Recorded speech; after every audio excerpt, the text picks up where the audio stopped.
This version of the Green Bay Packers, more than any other in recent vintage, embodies the spirit of Matt LaFleur in embracing competition and versatility.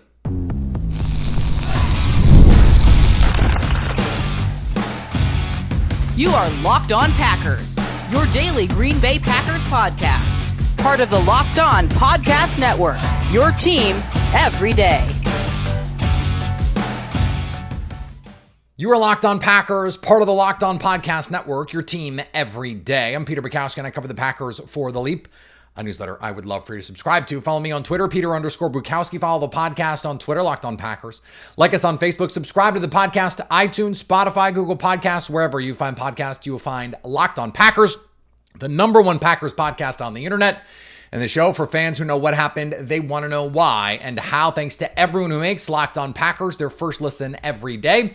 We hope you like starting your day with us as much as we like starting our day with you. Today's episode brought to you by our friends at Gametime. Download the Gametime app, create an account, and use code LOCKEDONNFL for $20 off your first purchase. Matt LaFleur has always made it clear he believes in letting the best players play, in letting the players decide who deserves to be on the field. And that means not putting players into boxes. Oh, you played left tackle in college? Okay, well, you might play center, you might play guard, you might play defensive tackle. Who knows what you might do? And that extends beyond the offensive line, which, by the way, has been a core tenet of the Green Bay Packers, going back to Ron Wolf, going back to Al Davis, which is where Ron Wolf learned all of this. In fact, as Bucky Brooks pointed out the other day, that it is a very much an Al Davis thing to say, oh, you were a receiver, we're going to try you at corner. Oh, you were a corner, we're going to try you at receiver. The willingness to be malleable is an important part, in fact, a crucial part of being a coach. Before we move any further forward, though, this is where we have to acknowledge the front office and the coaching staff appears to be in lockstep about the way to build a team. How many times in the Mike McCarthy era can you recall that, oh, well, Dom Capers' defense, it really relies on veteran know-how, on understanding, on awareness, on intelligence, on sweat equity in the system, and yet Ted Thompson, year in, year out, wanted the youngest team in the league, didn't want to sign veterans, just wanted to draft and develop. Those things are at odds. Mike McCarthy begged by the end for veteran players, and Ted Thompson was like, we're not doing it. And as Brian Gutekunst is showing, there's nothing inherently wrong with wanting a young team. In fact, there are a lot of positives to wanting a young team, especially if it is a young, talented team. But what the Packers want, what Matt LaFleur wants, is competition everywhere, is the ability to say, well, we might play you here today and there tomorrow. And we're going to figure out the best place for you and try and tailor what we do to our players, because that's the essence of coaching. So you look at this offensive line. Do you know who's going to be the starting five? Do we have any idea? Do we even know what position Jordan Morgan is going to play? Do you know what position Anthony Belton is going to play next year? Do you know what position Sean Ryan is going to play this year? You don't. I don't know if the Packers know. They have a plan, I'm sure. Brian Gutekunst probably has it mapped out ideally what the future would hold here. But guess what Matt LaFleur is going to do? He's going to let the players decide. He's going to let their play dictate where they start, where they get opportunities. And of course, draft pedigree and money is going to play into this, but you're going to pay a lot of money to a player you think is good. So you're going to give them an opportunity, before they've quote unquote proved it, because you think they're good already. You come in with a preconceived notion, to be sure. But Matt LaFleur has been pretty upfront about saying, look, you still have to come in and prove that you deserve the spot. And he has put his money where his mouth is. Did I think Edgerrin Cooper should have played sooner? Yeah, sure I did. Did I think Eric Stokes should have played sooner over Kevin King? Yes. But it took less than a month for Eric Stokes to end up being the starter on the boundary for the Packers. It took Elgton Jenkins less than a month. Now, injuries played a role, but that's part of football. Injuries are always going to play a role in everything that happens on a football field. They're only in position to be there and only set up for success because Elgton Jenkins was splitting time with Lane Taylor already, because Eric Stokes was splitting time with Kevin King in the preseason, because Sean Ryan and Jordan Morgan were splitting time last year. You're in a position to go, well, Jordan Morgan has actual reps on tape in NFL games. He actually knows what it's like to prepare to, if not be a starter, be a meaningful contributor to your team, which is unique. There aren't other teams who have rotations of their starting right guards in playoff games. And then the next year, rotations with half of the same rotation, Sean Ryan, and a new first-round pick. Teams just don't do this because it's risky, because you have to manage personalities. But when your culture, when your identity is about managing competition and embracing competition, not just managing it, embracing the competition, then everyone knows what the expectation is day one. Everyone knows when they arrive, you're going to have to earn this every single day. And if you prove it, you have a spot. But you only have that spot for as long as you continue to earn it, to own it. Preston Smith comes in, a lot of money in free agency, has a great first season, comes in 2020, a little out of shape. Let's be honest, COVID did that to a lot of people. I'll raise my hand on this one. Me too. I'm still working to get out from underneath that. So they let Rashawn Gary push him. And guess what? It lit a fire under Preston Smith's butt to the point that he ends up playing some of his best football in Green Bay, ends up getting an extension in Green Bay. That happens because your coach embraces competition. And so you look around at this team and you go, well, okay, Nate Hobbs can play on the boundary or in the slot. Keyshawn Nixon can play on the boundary or in the slot. Javon Bullard can play safety or in the slot. Xavier McKinney can play safety or in the slot. Now, you're not going to start him at slot corner, but you can move him there. Edgerrin Cooper can play stack linebacker. He can play off the ball on either spot. Or you can put him on the line of scrimmage. Let him play Sam. You can let him rush the passer. Isaiah Siimmons, figure it out. Put him anywhere. We're going to talk about Isaiah Siimmons a little bit more later. Lucas Van Ness can play on the edge, or you can line him up inside. Colby Wooden can play 3-tech. Apparently, he can play nose tackle. Kenny Clark, 3-tech, nose tackle. Even play some 5-tech going back in the day. He used to play some 5-tech early in his career, pre-Matt LaFleur. And Bo Melton is the personification of this idea.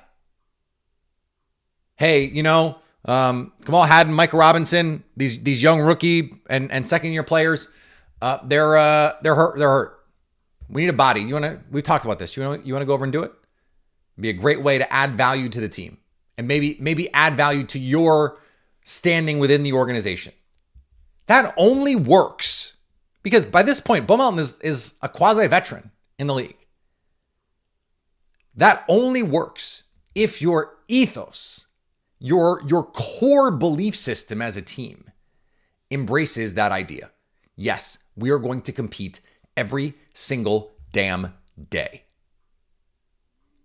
And Brian Gutekunst has built a team that is perfectly aligned with that idea. A bunch of receivers. Now, would it be nice to have a receiver who clearly steps up and is better than everybody else, and then a second receiver who clearly steps up and is better than everybody?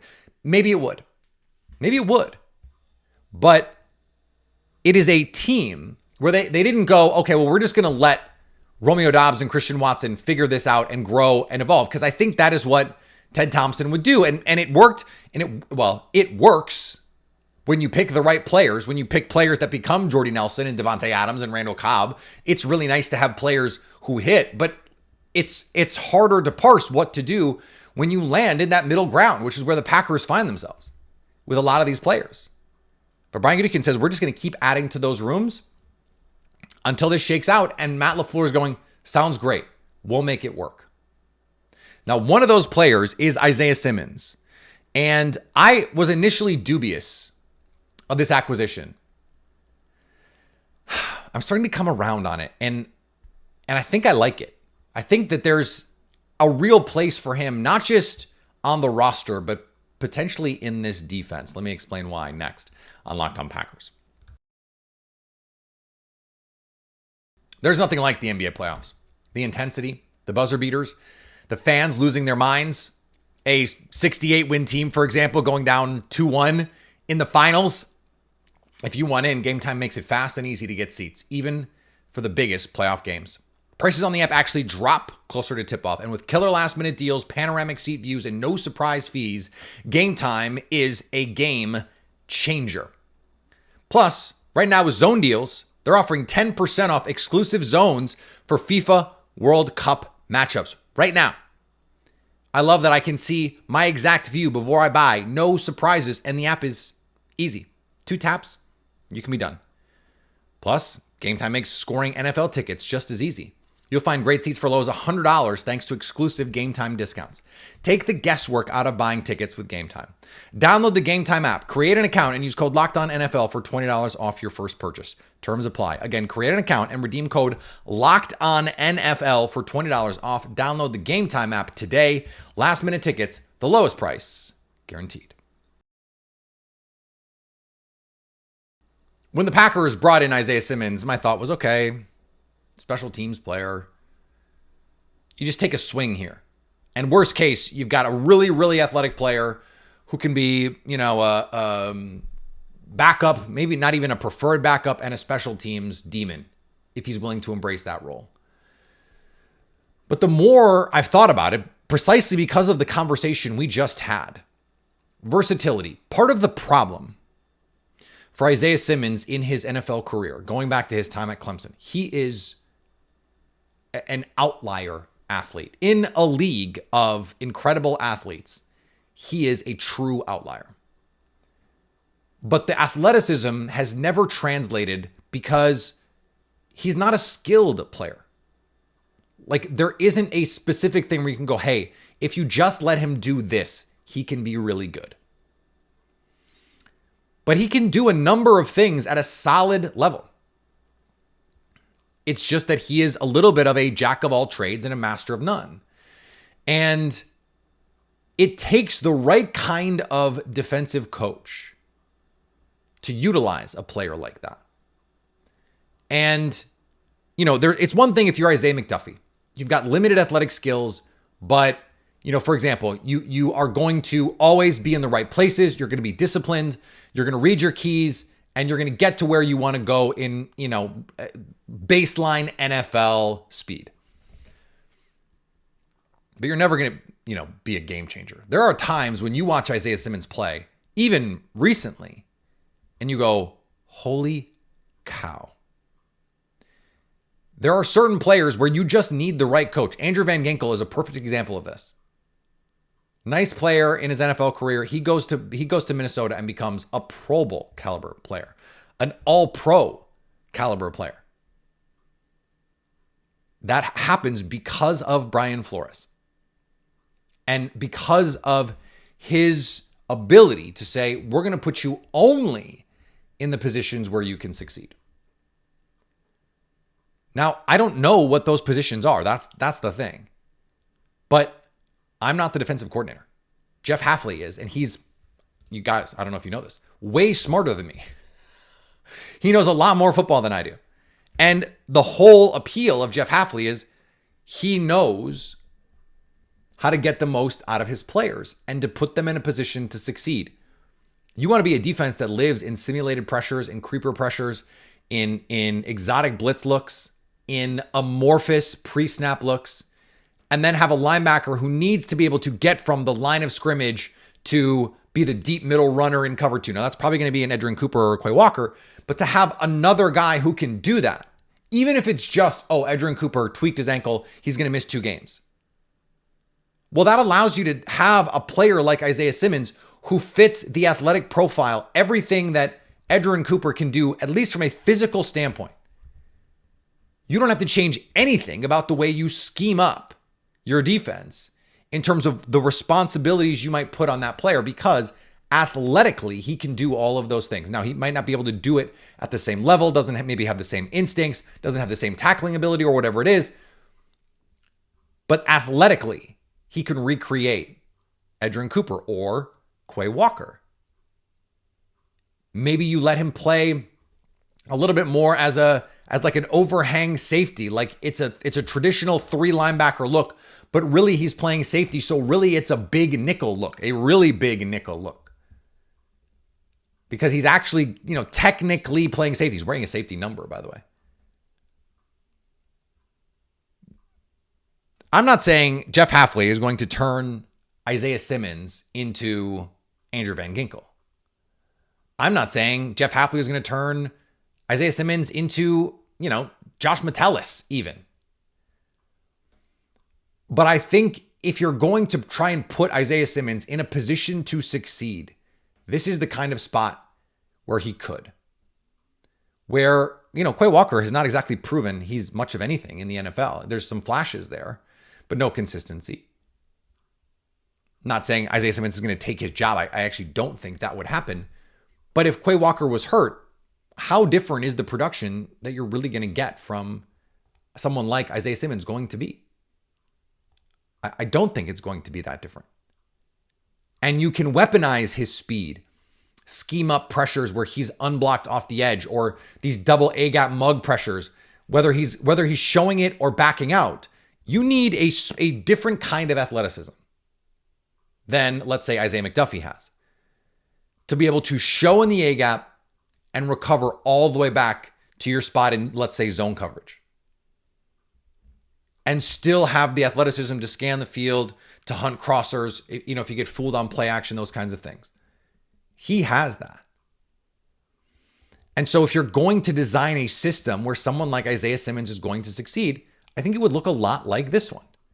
Now, it may be the case that he's just not, an impact NFL player, but we've seen him in flashes.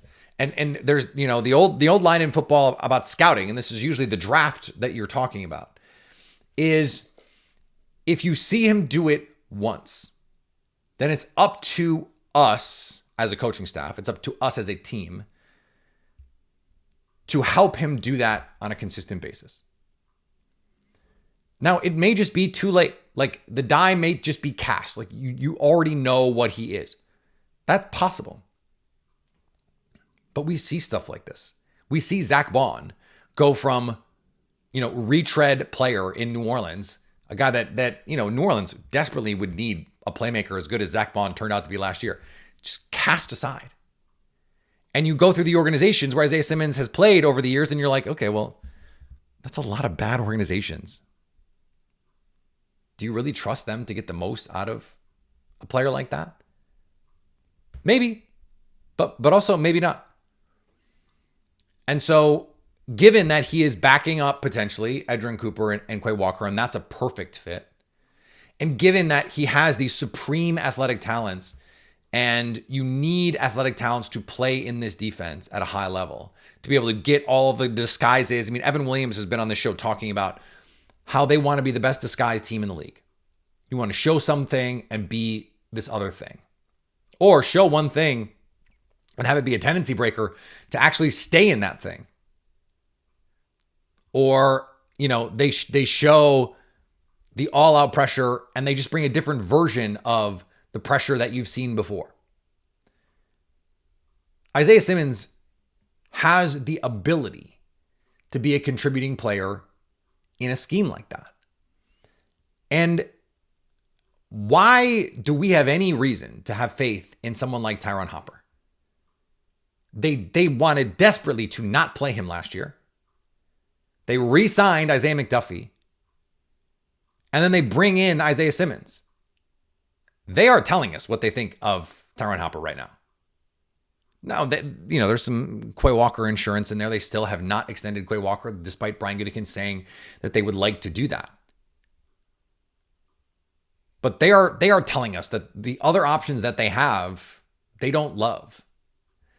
And so that tells me Isaiah Siimmons is going to have a real opportunity to be a contributor on this team. Whether that actually works, look, I can't say. I don't know. But for the 100th time in this segment, I will say, if you're going to create a situation, it's with a very smart defensive coordinator that wants to be multiple, that wants to be malleable, that wants to be amorphous and disguise and use players' God-given abilities to maximize them and not try and fit square pegs into round holes. Pause. That you might get whatever the best version of Isaiah Siimmons is. Again, he's not going to be Fred Warner, but maybe the best version of him is a player that we have not seen yet. I am open to that possibility more now than I was when the initial signing was made. Still a long way to go. Still a long way to go. Speaking of a long way to go, does this cornerback room have a long way to go in terms of who is actually in it?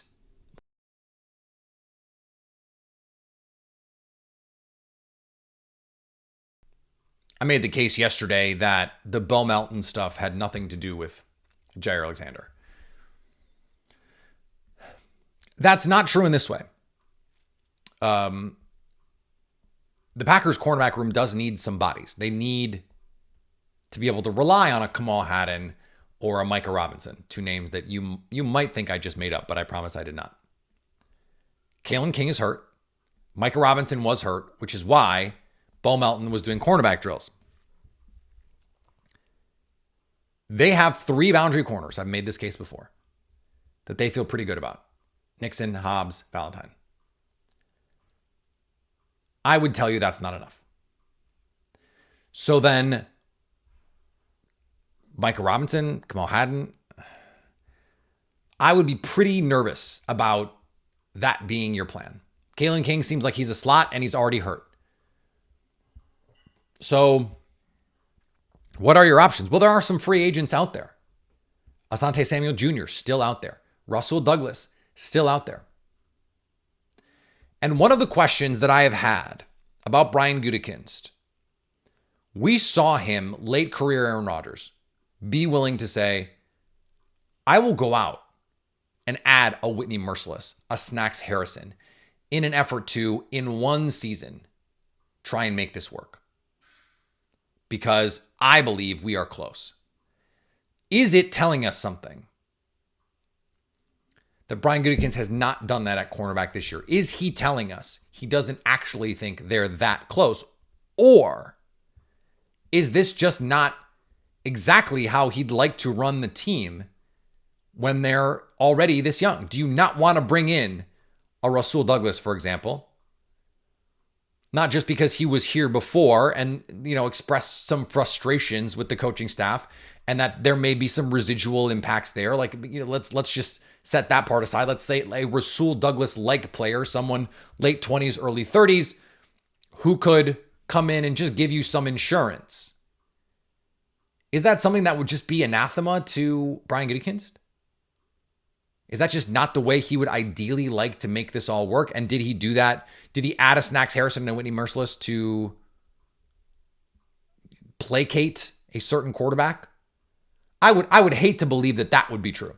That you would make that kind of move in those situations. Like, those were just, they needed some run defense help with Snacks. They needed some extra pass rush with Whitney Merciless. So those were moves made out of actual football needs. The salary cap situation was weird there, though. So what does that translate to now? I don't know. And so is it the case that there just isn't the right player out there? Is Asante Samuel Jr. just not the right player for this team? Does he want too much money? Those might be true. Do they not see him as a scheme fit? Also could be true. Though I do think in a primarily zone coverage scheme, he makes a lot of sense. Rasul Douglas, again, someone who you just feel comfortable saying, yeah, that guy can go out and give me snaps. They need another player who can do that. I don't think a trade for Jalen Ramsey, for example, makes sense. But if he gets cut, I think it's a conversation worth having. Speaking of highly versatile players who could play in the slot, who could play outside, who might be able to play a little safety, like Jalen Ramsey is that. He is that chess piece player, even at this point in his career. Now, do they want to bring in a guy that is, known to be outspoken when it comes to his views, that can be a little temperamental? Or are they willing to do that because he plays? Jair Alexander just didn't play, and that seemed to be a major sticking point for the team. I've talked about this idea before with Brian Gutekunst and what it looks like to build a Super Bowl team for the long term. He's never had the opportunity, really, to take a team that is capable of competing for a Super Bowl, which I think this Packers team is, and fill in the edges in a way that also fits with your long-term vision of what the team is going to be. Because you knew Whitney Merciless, that's a one-year mercenary deal. Snacks Harrison, Devin Funchess, Christian Kirksey, Rick Wagner, Jared Valdir, although that one was done more out of necessity than anything else. That's not Xavier McKinney. That's not Josh Jacobs. That's not Aaron Banks, Nate Hobbs. I would think Asante Samuel, still a young player, would fit the timeline that you're looking at here. So is it something else? Is it that they just really do have enough faith in these guys? I know that they've been saying that. I just find that hard to believe, frankly. But for the Packers, this question of how Brian Gutekunst wants to build a team where you have the quarterback, you have the core pieces, it's a young team, it's really well coached, they're ready to win now. How do you fill in the margins? Are you willing to bring in a player who's a little bit older?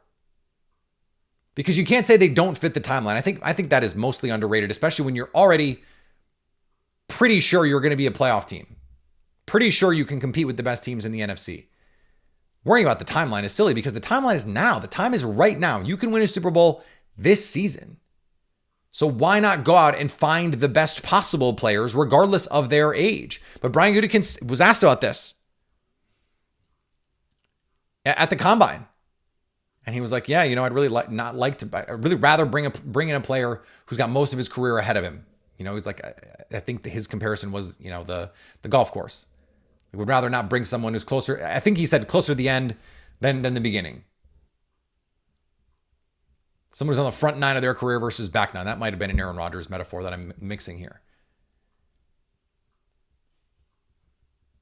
So does that mean Russell Douglas is not on the list? Does that mean Asante Samuel is on the list and just doesn't fit the archetype? Wants too much money? Why is this where you landed? I would like to know that answer. And maybe we won't get that answer for another couple of years when we see Brian Gutekunst continue to evolve and decide, okay, this is it. But he said last year, just a couple months ago, he said, it seemed like last year, just a couple months ago said, it's time to start going for it. Like the time is now. We have this plan and we're in the middle of a Super Bowl plan here. This is it. Like, let's go. Let's go try and win. Is this what trying to win looks like? Is this the cornerback room you want to try and win with? I think they can. I made that case all offseason that if they're healthy-ish, they're in good shape. And most teams, if you go, well, you lose two corners, you're going to be in trouble. Yeah, okay. That's literally every team. Like, pick the best defense. If the Eagles lose Quinyon Mitchell and Cooper DeJean, they're probably in pretty rough shape in the secondary. Like, no one has the depth at corner to say, yeah, our cornerback 4, he's going to step right in seamlessly for a cornerback 1. No, if that were true, first of all, you'd probably trade him because you get something really good for him. But he'd probably be playing. You probably just don't have 4 or 5 real NFL starters. I just feel like there are players out there who are right now today better than some of the guys that they're already on the team that they're going to have to rely on, though. I am a Carrington Valentine fan. I was wondering why Eric Stokes was splitting time with him for long stretches of last year. I'm like, hey, we know Valentine is better than Stokes, and we know you're not going to extend Eric Stokes. So what are you doing? Just let CV play. Maybe they forgot he changed his number and they kept forgetting to, hey, 24, get out there. I think they need another body, or at the very least would certainly benefit from another body in that cornerback room. The way that they approach it, though, may tell us about where they feel like they are right now as a team. All right, back next week, more on Locked On Packers as we move toward this dead zone in the calendar. Training camp is 6 weeks away. 6 weeks away. May seem like a long time. It's going to be here before you know it.